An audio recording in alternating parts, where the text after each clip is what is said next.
Hello everyone. आज का topic रहेगा आप लोगों का परसेंटेज पार्ट नंबर 5 यानी प्रतिशत भाग 5, जिसमें हम लोग यहाँ पे डिस्कस करेंगे अभ्यास प्रश्न।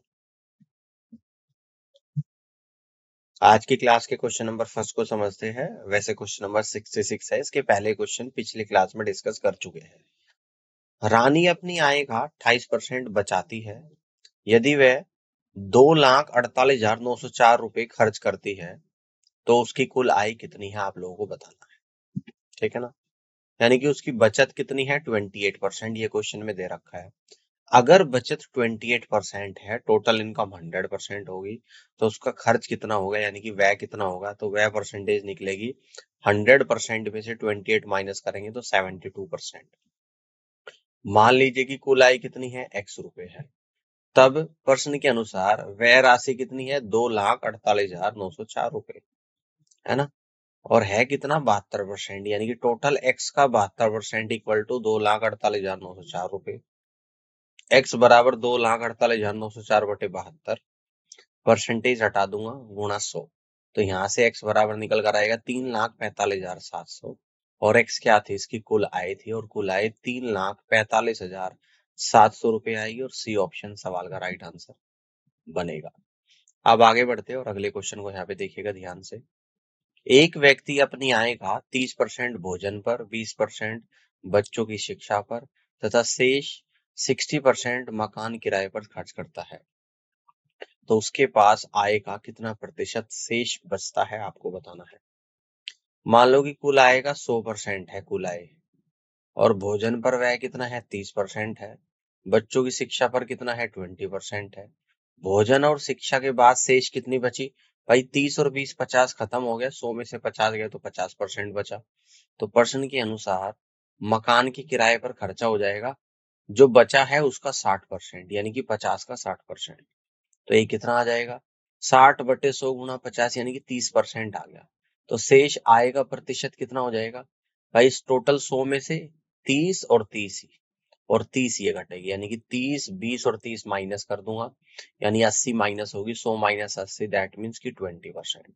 तो शेष आय का जो प्रतिशत है वो 20% है, और फर्स्ट ऑप्शन सवाल का राइट आंसर यहाँ पर होगा। अब आगे बढ़ते हैं, अगले क्वेश्चन को यहाँ पे देखिएगा। सुधा ने अपनी मासिक आय का 12% अनाथालय को दान करने का फैसला किया। ठीक है। दान के दिन उसने अपना निर्णय बदल दिया और 4800 रुपए की राशि दान कर दी, जो कि उसके द्वारा पहले तय की गई राशि का 80% थी। उसकी मासिक आय का 27% क्या है, देख लेते हैं। यहाँ पे मान लीजिए कि सुधा की मासिक आय x है, तो प्रश्न के अनुसार अनाथालय को दान देने का प्रारंभिक निर्णय कितना था, 12%। इसलिए दान की जाने वाली प्रारंभिक राशि कितनी थी, टोटल मासिक आय x का 12%, यानी कि 0.12x थी। अब क्वेश्चन के अनुसार अंत में दान की गई राशि 4800 रुपए है। ठीक है ना। ये क्या है, जो पहले दान करना था उसका 80%, और पहले दान करना था 0.12x, तो 0.12x का 80% इक्वल टू 4800। तो यहाँ पर आएगा 80% को लिख दूंगा 0.8 इंटू 0.12x इक्वल टू 4800, यानी x बराबर 4800 बटे इन दोनों की गुणा करके लिख दूंगा 0.096। ठीक है ना, ये x की वैल्यू आ जाएगी। अब आवश्यक राशि क्या है, x का 27% चाहिए। 27% 27/100, और x की वैल्यू मैं यहाँ से रख दूंगा। तो यहाँ से फाइनली आपका जो आंसर निकल कर आएगा वो कितना आएगा, 13,500 रुपए। इस क्वेश्चन का करेक्ट आंसर यहाँ पर आएगा। ऑप्शन डी सवाल का राइट आंसर होगा। इस तरीके से क्वेश्चन को सॉल्व कर सकते हैं। अब आगे बढ़ते हैं, अगले क्वेश्चन को देखिएगा ध्यान से। रमेश अपनी मासिक वेतन का 40% भोजन पर, 18% मकान के किराए पर, 12% मनोरंजन पर और 5% परिवहन पर खर्च करता है। लेकिन एक पारिवारिक समारोह के कारण उसे 20,000 रुपए का खर्च पूरा करने के लिए एक साहूकार से 16,000 रुपए उधार लेने पड़ते हैं। उसका मासिक वेतन क्या है, आपको बताना है। माना कि मासिक वेतन x है, तो क्वेश्चन के अनुसार भोजन पर वह x का 40% यानी कि 0.4x, मकान के किराए पर वह x का 18% यानी कि 0.18x, मकान किराए पर वह x का 18% 0.18x, रिपीट हो गया लाइन। ठीक है ना, इसको एक को डिलीट कर देंगे यहाँ पे। मनोरंजन पर वह x का 12% यानी कि 0.12x, परिवहन पर वह x का 5% यानी 0.05x। इसलिए बचत क्या हो जाएगी, x माइनस इन सभी को ऐड कर दूंगा, सभी खर्चे को, 0.4x plus 0.18x plus 0.12x plus 0.05x। x में से इसको माइनस करूंगा तो 0.25x यहाँ पर आएगा। तो प्रश्न के अनुसार बचत कितनी हो रही है, 20,000 में से 16,000 गया, 4,000, और 4,000 की वैल्यू किसके बराबर है, 0.25x के। तो x बराबर निकल कर कितना आ जाएगा, 16,000 रुपये यहाँ पर निकल कर आएगा। और इस तरीके से हम यहाँ पे कह देंगे कि सी ऑप्शन सवाल का राइट आंसर बनेगा। ठीक है, आगे बढ़ते हैं। इस क्वेश्चन को देखिएगा। एक आदमी के पास एक निश्चित राशि थी, उसने उसमें से 20% एक वस्तु खरीदने में तथा शेष का 5% परिवहन पर खर्च किया। फिर उसने 120 रुपए उपहार में दिए। यदि उसके पास 1400 रुपए बचे तो उसने परिवहन पर कितनी राशि खर्च की। ठीक है ना, देखते हैं। माना कि प्रारंभिक उपस्थित राशि x थी, तो एक वस्तु खरीदने का व्यय कितना है, x का 20% यानी x/5। क्वेश्चन के अनुसार परिवहन पर व्यय कितना है, x माइनस x/5 का 5% यानी 0.04x। किसी को उपहार स्वरूप दी गया यानी कि 120 रुपए, बचत कितनी है, 1400 रुपए। तो x minus x/5 minus 0.04x minus 120 equal to 1400 रुपए। 4x upon 5 minus 4x upon 100 equal to 1520। तो x निकल कर आएगा 2000 रुपए। तो परिवहन पर वह राशि 0.04x है, और जो कि कितनी आ जाएगी आप लोगों की, 80 रुपए के बराबर यहाँ पर आएगी। और आप यहाँ से कह दोगे कि डी ऑप्शन सवाल का राइट आंसर बनेगा। ठीक है ना, अब आगे बढ़ते हैं और अगले क्वेश्चन को यहाँ पे देखिएगा ध्यान से। राधा अपने वेतन का 25% भोजन पर, 16% मकान के किराए पर, 13% मनोरंजन पर और 9% परिवहन पर खर्च करती है। यदि एक महीने के अंत में उसकी बचत 24,827 रुपए है तो उसका प्रति माह वेतन रुपए में कितना होगा बताना है। देखिएगा ध्यान से। मान लीजिए प्रति माह वेतन x रुपए है, तो भोजन पर व्यय कितना हो जाएगा, x का 25% यानी 0.25x। मकान किराए पर व्यय कितना हो जाएगा, x का 16% यानी कि 0.16x। मनोरंजन पर व्यय कितना हो जाएगा, x का 13% यानी कि 0.13x। परिवहन पर व्यय हो जाएगा x का 9% यानी कि 0.09x।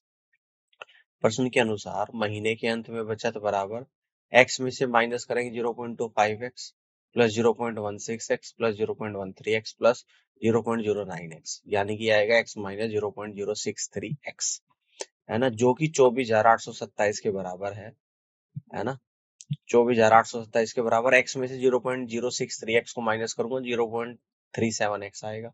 तो x बराबर 24,827 बटे 0.37 यानी कि 67,100 रुपये आएगा। वेतन प्रति माह आ जाएगा आप लोगों का 67,100 रुपये। इस क्वेश्चन का करेक्ट आंसर यहाँ पर बनेगा। तो आप यहाँ से कह दोगे कि डी ऑप्शन सवाल का राइट आंसर आएगा। क्लियर है बात। अब आगे बढ़ते हैं, अगले क्वेश्चन को देखिएगा ध्यान से। श्री चौहान ने अपनी आय का 20% भोजन पर, 15% बच्चों की शिक्षा पर खर्च किया। शेष का 40% उन्होंने मनोरंजन और परिवहन पर और 30% चिकित्सा पर खर्च किया। इन सभी खर्चों के बाद उनके पास 8,775 रुपए की राशि बचती है। श्री चौहान की मासिक आय क्या है। माना कि श्री चौहान की मासिक आय x है, तब भोजन और बच्चों की शिक्षा पर व्यय कितना है, x का 20% प्लस x का 15% यानी कि 0.35x। शेष आय आएगी x माइनस 0.35x यानी कि 0.65x के बराबर निकल कर आएगी। ठीक है ना। अब मनोरंजन, परिवहन और चिकित्सा पर व्यय कितना है, शेष का 40% प्लस शेष का 30%, तो टोटल हो जाएगा शेष का 70%। तो 70/100 गुणा 0.65x इक्वल टू ये किसके बराबर आएगा, 0.455x के। बचत हो जाएगी, x में से माइनस कर दूंगा इसको, यानी कि 0.35x प्लस 0.455x, तो ये निकल कर आएगा 0.195x। बचा कितने रहा वो, 8775 रुपए, जो कि 0.195x के बराबर। x बराबर 8775 बटे 0.195 यानी 45,000 रुपए। श्री चौहान की मासिक आय कितनी हो जाएगी आपकी यहाँ पे, 45,000 रुपए के बराबर होगी, जो कि ऑप्शन नंबर ए में यहाँ पे दे रखी है। और आप यहाँ से कह दोगे ये ऑप्शन सवाल का राइट आंसर बनेगा। अब आगे बढ़ते हैं। एक व्यक्ति अपनी आय का 12.5% भोजन पर खर्च करता है, शेष का 18 से 3/4% यात्रा पर तथा शेष का 20% शिक्षा पे खर्च करता है। अंततः उसका कुल व्यय 3,450 रुपए है। उसकी कुल आय ज्ञात कीजिए। ठीक है ना। माना कि कुल आय x है, भोजन पे खर्च करेगा x का 12.5% यानी कि 0.125x। भोजन के बाद शेष कितना खर्चा हो जाएगा? 0.875x आएगा।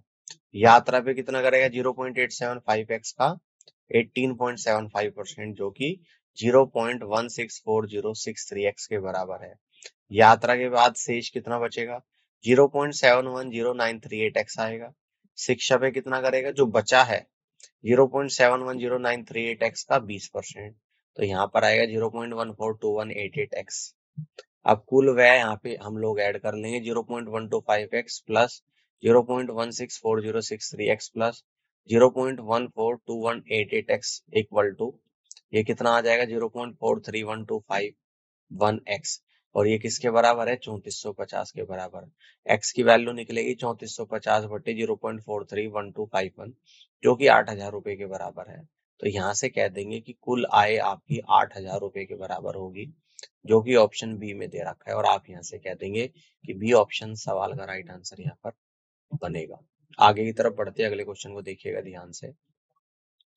एक व्यक्ति अपनी आय का 16.66% मकान के किराए पे खर्च करता है, शेष का 17% कपड़ों पर, 23% भोजन पर और शेष का 10% शिक्षा पे खर्च करता है। वह शेष राशि बैंक में जमा करता है। कुल आय और कुल व्यय का अनुपात ज्ञात कीजिए। ठीक है ना। तो किराए के बाद शेष राशि की गणना करें। 100% में से माइनस करूंगा 16.66% जो कि आएगा 83 कितना आएगा 34%। कपड़ों पे खर्च होगा 83.34% का 17% यानी कि 14.17%। भोजन पे खर्च होगा 83.34% का 23% यानी 19.17%। कपड़े और भोजन के बाद शेष राशि बचेगी 83.34% में से माइनस करूंगा 14.17% में से माइनस करूंगा 19.17% जो कि कितना आया 50%। ठीक है। तो शिक्षा पे खर्च हुआ 50% का 10% यानी कि 5%। जमा राशि है 50 में से 5% माइनस करूंगा 45%। कुल व्यय निकल कर आएगा 16.66% प्लस 14.17% प्लस 19.17% प्लस 5% क्या आएगा 55%। आय और व्यय का अनुपात आय 100% है, व्यय 55 है। 5 से कट करूंगा 20:11 है। कुल आय और कुल व्यय का अनुपात हो जाएगा 20:11 के बराबर हो जाएगा। और आप यहाँ से कह दोगे कि फर्स्ट ऑप्शन सवाल का राइट आंसर बनेगा। ठीक है। अब आगे बढ़ते हैं अगले क्वेश्चन को यहाँ पे समझते हैं। इसको ध्यान से देखिएगा। एक व्यक्ति अपनी आय का 20% भोजन पर खर्च करता है, शेष का 20% वह कपड़ों पे खर्च करता है और शेष का 10% वह शिक्षा पे खर्च करता है। यदि वह 17,280 रुपये बचाता है तो कपड़ों पर खर्च की गई राशि और शिक्षा पर खर्च की गई राशि के बीच का अंतर ज्ञात कीजिए। मान लीजिए कि कुल आय कितनी है x रुपए है, तो भोजन पर व्यय कितना है x का 20% यानी कि 0.2x के बराबर होगा। भोजन के बाद शेष कितना आएगा x माइनस 0.2x यानी कि 0.8x आएगा। कपड़ों पर व्यय कितना आएगा 0.8x का 20% यानी कि 0.16x आएगा। कपड़ों के बाद शेष कितना बचेगा 0.8x माइनस 0.16x यानी 0.64x आएगा। शिक्षा पे व्यय कितना आएगा 0.64x का 10%, ये आ जाएगा 0.064x आएगा। शिक्षा के बाद शेष कितना बचेगा 0.64x माइनस 0.064x यानी कि 0.576x आएगा। क्वेश्चन के अनुसार 0.576x इक्वल टू 17,280 यानी x की वैल्यू 30,000 आएगी। अब कपड़े और शिक्षा पर खर्च के बीच का अंतर 0.16x में से माइनस करूंगा 0.064x जो कि आएगा 0.096x।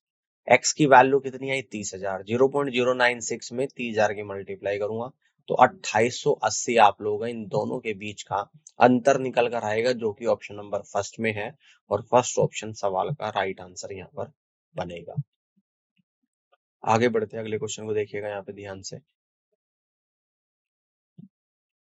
कीर्ति अपने मासिक वेतन का 35% अपनी माँ को देती थी। शेष वेतन से उसने 18% घर का किराया चुकाया और 42% अपने मासिक खर्चों के लिए अलग रखा। शेष राशि उसने बैंक खाते में रखी। उसके बैंक में रखी गई राशि और उसने अपनी माँ को दी गई राशि का योग 43,920 रुपए था। उसका मासिक वेतन क्या था? देखते हैं इस क्वेश्चन को। माना कि मासिक वेतन x था और माँ का हिस्सा कितना था? 35%। तो x का 35% 0.35x। शेष कितना बचेगा? x में से 0.35x माइनस करूंगा 0.65x आएगा। किराया कितना होगा भाई? 18%। जो बचा है उसका 18%। 18% 0.18 होता है किसका? 0.65x का, जो कि 0.117x आया। और मासिक खर्च कितना आया? 42%।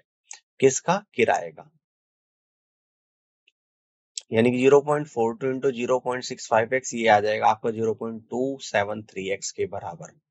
बैंक में कितने रखेगा? 0.65x में से माइनस करूंगा 0.117x minus 0.273x equal to 0.26x के बराबर आएगा। बैंक प्लस माँ का हिस्सा 43,920 के बराबर। बैंक में जमा कर रहा है 0.26x प्लस माँ का हिस्सा 0.35x, जो कि 43,920 के बराबर है। तो 0.61x इक्वल टू 43,920। तो x बराबर 43,920 बटे 0.61, जो कि 72,000 निकल कर आएगा। तो यहाँ से हम लोग कह देंगे कि मासिक वेतन 72,000 रुपए के बराबर होगा। और आप यहाँ से कह देंगे कि डी ऑप्शन सवाल का करेक्ट आंसर यहाँ पर बनेगा। ठीक है ना? अब आगे की तरफ बढ़ते हैं और अगले क्वेश्चन को यहाँ पे समझते हैं। इसको देखिएगा। Question number 77। विकास अपनी आय का 36% अपने माता पिता के स्वास्थ्य पर निवेश करता है। अब बची हुई आय में से वह 15,240 रुपए अपनी शिक्षा पे खर्च करता है और बची हुई राशि का 18.18% भोजन पे खर्च करता है। अब उसके पास अपने माता पिता के स्वास्थ्य संबंधी मुद्दों पे खर्च की गई राशि का 30% है।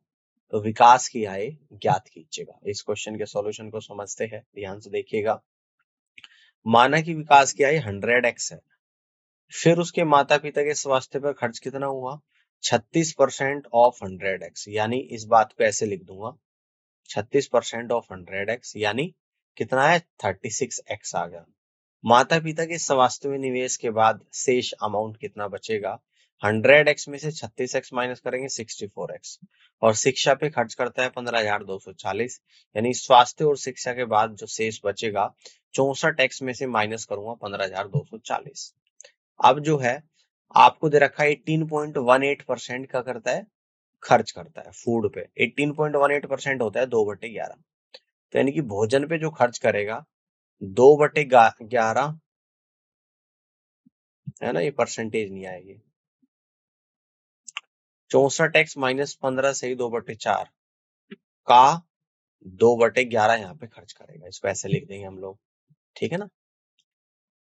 इसका 2/11 यहाँ पे खर्च करेगा। क्लियर है? तो विकास के पास शेष कितना बचा? अगर 2/11 खर्च करा तो 9/11 शेष बचा, यानी कि 9/11 इसको ऐसे लिख देंगे का 9/11 यहाँ पे बचा, यानी कि 64x माइनस 15,240 का 9/11 बचा।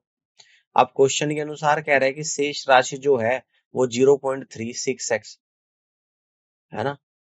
शेष राशि जो है वो 0.36x का, यानी कि 36x का 30% है। ठीक है ना?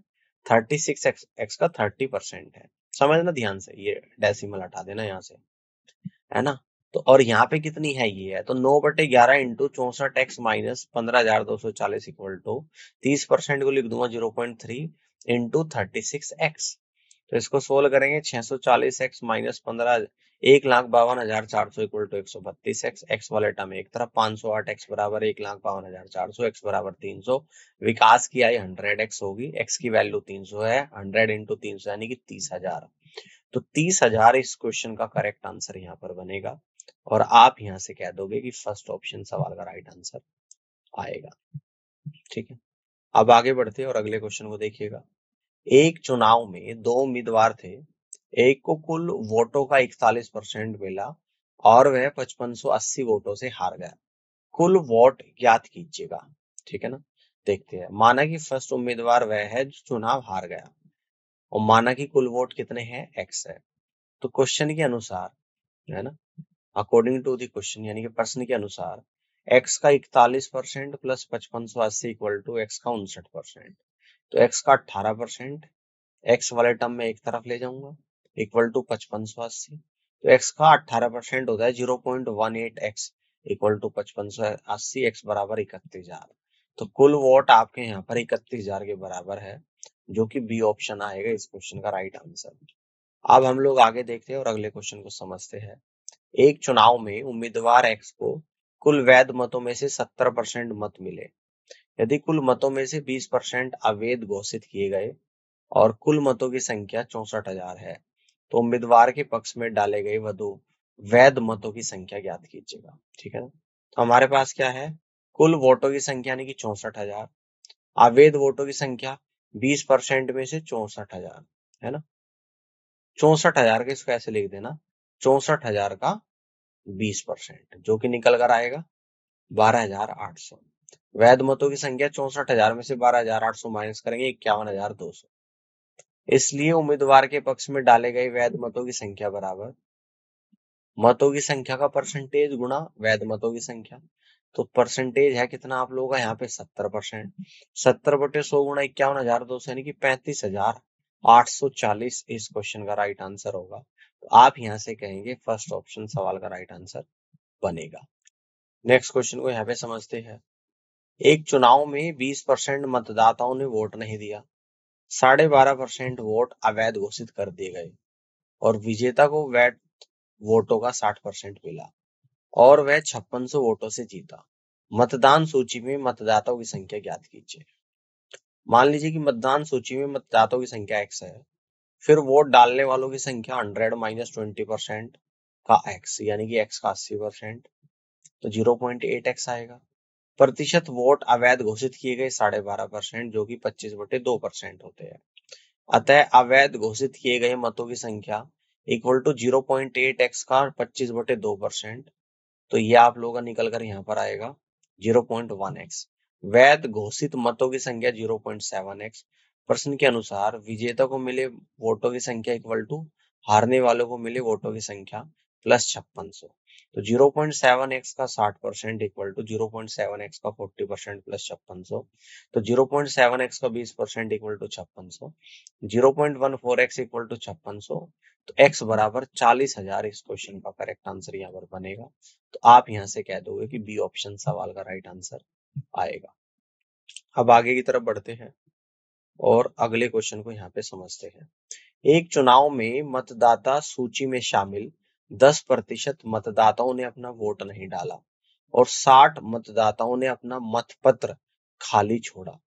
केवल 2 उम्मीदवार थे। विजेता को सूची में शामिल सभी मतदाताओं में से 47% का समर्थन प्राप्त था और उसे अपने प्रतिद्वंदी से 308 वोट अधिक मिले। तो सूची में मतदाताओं की संख्या थी, ये आप लोगों को बताना है। सूची में मतदाताओं की संख्या x है, फिर वोट देने वाले मतदाताओं की संख्या बराबर x माइनस 60 का 100 माइनस 10%। तो यानी कि x का 90% माइनस 60 आएगा।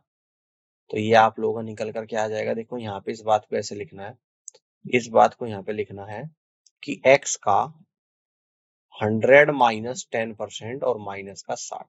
तो x का 90% माइनस 60 आएगा, तो 0.9x माइनस 60 आएगा। विजेता को मिले वोटों की संख्या यानी कि x का 47% 0.47x आएगा।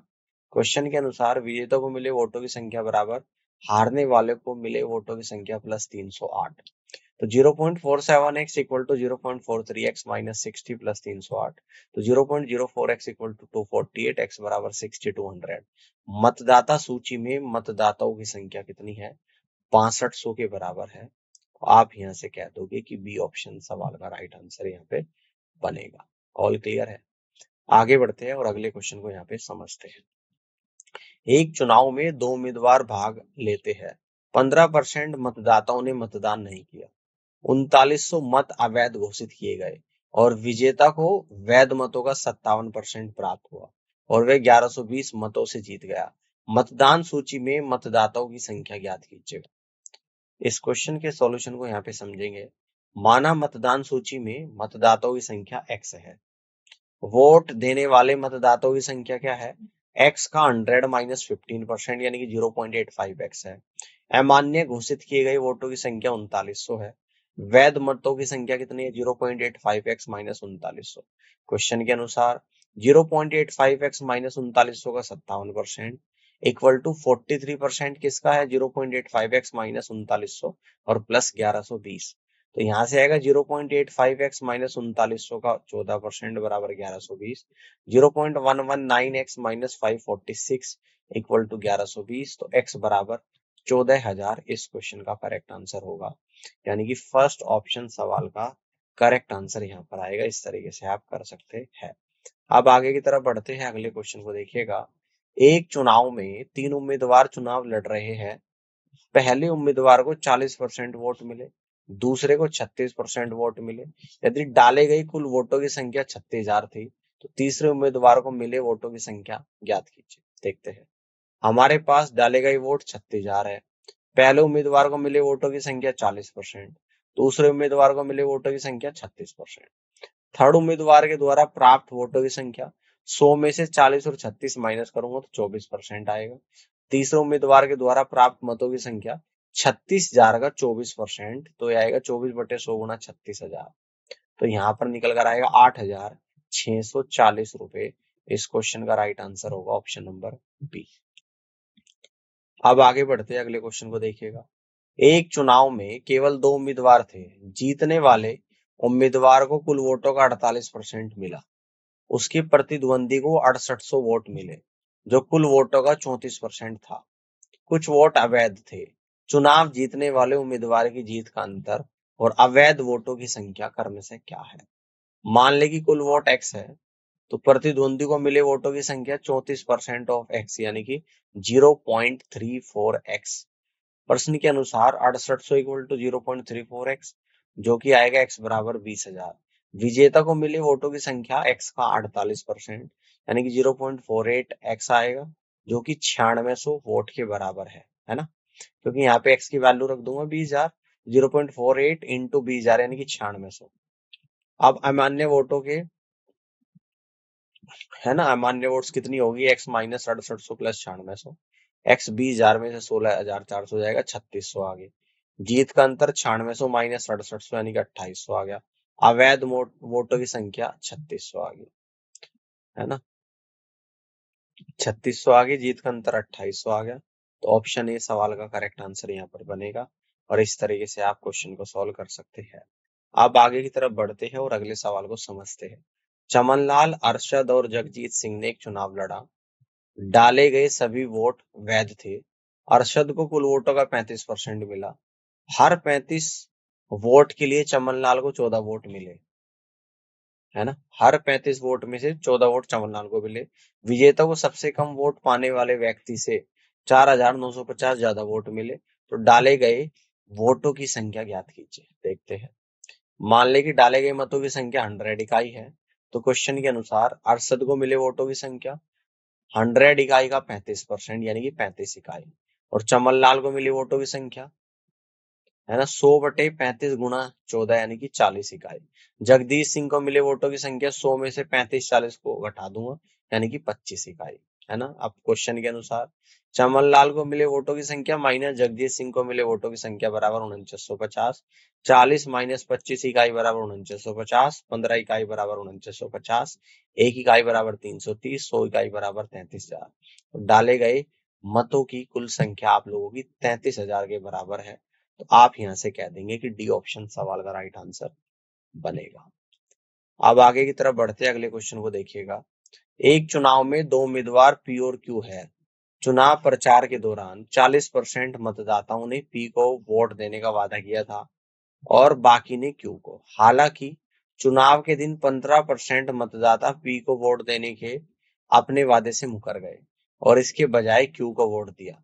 25% मतदाता क्यू को वोट देने के अपने वादे से मुकर गए और इसके बजाय पी को वोट दिया। तो पी 300 वोटों से हार गया, तो कुल मतदाताओं की संख्या कितनी थी। देखिएगा हमारे पास क्या, आरंभिक प्रतिशत मतदाताओं ने पी को वोट देने का वादा किया 40% ने। आरंभिक प्रतिशत मतदाताओं ने क्यू को वोट देने का वादा किया 60%। क्वेश्चन के अनुसार अंतिम प्रतिशत मतदाताओं ने पी के पक्ष में मतदान किया। 40 माइनस 40 का 15% प्लस 60 का 25%। तो 40% माइनस 6% प्लस 15% यानी कि 49% आ गया। अंतिम प्रतिशत मतदाताओं ने क्यू के पक्ष में मतदान किया 60% प्लस 40% का 15% माइनस 60% का 25%। 60% प्लस 6% माइनस 15% यानी 51%। अंतर कितना है? 51% में से 49% माइनस करूंगा 2%। तो क्वेश्चन के अनुसार इस 2% की वैल्यू 300 है ना। क्लियर होगी बात। तो हमें 100% की वैल्यू निकालनी, तो 100% निकल कर आ जाएगा आप लोगों का 15,000। ठीक है ना। 100%, तो कुल मतदाताओं की संख्या कितनी है आप लोगों की यहाँ पे? 15,000 के बराबर है। और आप यहाँ से क्या कह दोगे कि फर्स्ट ऑप्शन सवाल का राइट आंसर यहाँ पर बनेगा। अब आगे की तरफ बढ़ते हैं, अगले क्वेश्चन को देखिएगा। एक एजेंट को 10,000 रुपए तक की सभी बिक्री पर 5% कमीशन मिलता है और इससे अधिक की सभी बिक्री पर 4% कमीशन मिलता है। वह अपनी बिक्री से कमीशन काटने के बाद 31,100 रुपए अपनी कंपनी को देता है। उसकी कुल बिक्री ज्ञात कीजिए। माना कि कुल बिक्री x है, तो कुल कमीशन 10,000 का 5% प्लस 4% की इसका x माइनस 10,000 का। तो 10,000 का 5% 500 आया और x का 4% 0.04x आया और 10,000 का 4% 400 आया। तो यह है 0.04x प्लस 100। अब क्वेश्चन के अनुसार कुल बिक्री में से कुल कमीशन को माइनस करूंगा 31,100 आएगा, यानी कि x में से माइनस करूंगा 0.04x प्लस 100 इक्वल टू 31,100। तो 0.96x इक्वल टू 31,200। तो x बराबर 32,500 रुपए इस क्वेश्चन का करेक्ट आंसर यहाँ पर बनेगा। ठीक है, कर सकते हैं। उम्मीद करता हूँ कि आज का सेशन आप लोगों को पसंद आया होगा और इस पूरी क्लास को देखने के लिए आप सभी का बहुत बहुत धन्यवाद।